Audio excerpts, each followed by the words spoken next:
ಇವತ್ತು supreme court ಎರಡು ಪ್ರಾಧಿಕಾರ ಕೊಟ್ಟಿರುವಂಥ ತೀರ್ಮಾನನ ಎತ್ತಿ ಹಿಡಿದು ಅದೇ ಪ್ರಮಾಣದಲ್ಲಿ ನೀರನ್ನ ಬಿಡಿ ಅಂತ ಸೂಚನೆ ಕೊಟ್ಟಿದೆ. ಒಂದು ಸುಪ್ರೀಂ ಕೋರ್ಟ್, ಒಂದು ದೇಶದ ಬಹಳ ದೊಡ್ಡ ದೇಶದ ಸುಪ್ರೀಂ ಕೋರ್ಟು ಈ ತೀರ್ಮಾನ ಹೇಳ್ಬೇಕಾದ್ರೆ ಅನುಕೂಲ ಪಡ್ಕೊಂಡಿರೋ ರಾಜ್ಯ ತಮಿಳುನಾಡಿನವರು ಸರಿಯಾದಂಥ ಮಾಹಿತಿ ಕೊಟ್ಟವ್ರೆ.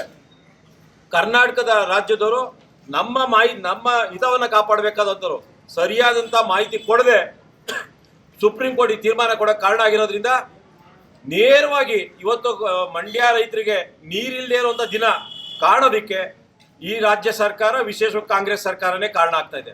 ಇವರಿಗೆ ನನಗೆ ನೀರು ಬಿಟ್ಟಿಲ್ಲ ಅಂತಾರೆ. ಇವ್ರು ಹೇಳುತ್ತೆ ಸತ್ಯ ಅಂತ ಒಪ್ಕೋಬೇಕು ನಾವು.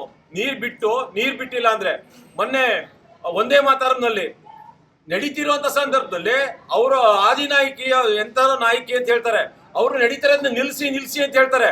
ಇವ್ರು ಇಲ್ಲ, ಹಂಗೆ ಇಲ್ಲ, ಕುರ್ಚಿ ತಗೊಬನ್ನಿ ಅಂತ ಹೇಳೋರು ಅಂತ. ಇಂಥ ಮೂರ್ಖರಿಂದ ನ್ಯಾಯ ಪಡ್ಕೊಳ್ಳೋಕೆ ಸಾಧ್ಯವಾ? ಬಹಳಷ್ಟು ರೈತರ ಬಗ್ಗೆ ಕಾಳಜಿ ಇಲ್ಲ. ಒಳ್ಳೆ ನೀರು ಹೋಗ್ತಾ ಇದೆ. ಈಗ ರಾಮಸ್ವಾಮಿ ನಾಲೆ ಕೊನೆ ಅಣೆಕಟ್ಟೆ, ಅಲ್ಲಿಂದ ಕೆಳಗಡೆ ಹೋಗ್ತಿರೋಂಥ ನಮ್ಮ ಕೃಷ್ಣ ಮಾಹಿತಿ ತಂದಿದ್ದಾನೆ. ಒಳ್ಳೆ ನೀರು ಹೋಗ್ತಾ ಇದೆ. ಯಾಕೆ ಸುಳ್ಳು ಹೇಳ್ತಾರೆ? ಸುಳ್ಳು ಹೇಳಕ್ಕಂದಿರೋಂಥವ್ರು ನಮ್ಮ ಸುಳ್ಳು ಹೇಳ್ಕೊಂಡು ನಮ್ಮ ಸಿಟ್ಟಾಗಬಾರ್ದು, ರೈತರು ದಂಗೆ ಹೇಳ್ಬಾರ್ದು ಅಂತ ಹೇಳಿ ನಾಟಕ ಆಡೋಂಥವ್ರು ಸುಪ್ರೀಂ ಕೋರ್ಟ್ ಪ್ರಾಧಿಕಾರದಲ್ಲಿ ನಮ್ಮ ಪರವಾಗಿ ಮೌನವಾಗಿರೋದೇ ಇವತ್ತಿನ ತೀರ್ಮಾನಕ್ಕೆ, ಒಂದು ಕೆಟ್ಟ ತೀರ್ಮಾನಕ್ಕೆ ಕಾರಣ ಆಗೋರು. ರಾಜ್ಯ ಸರ್ಕಾರಕ್ಕೆ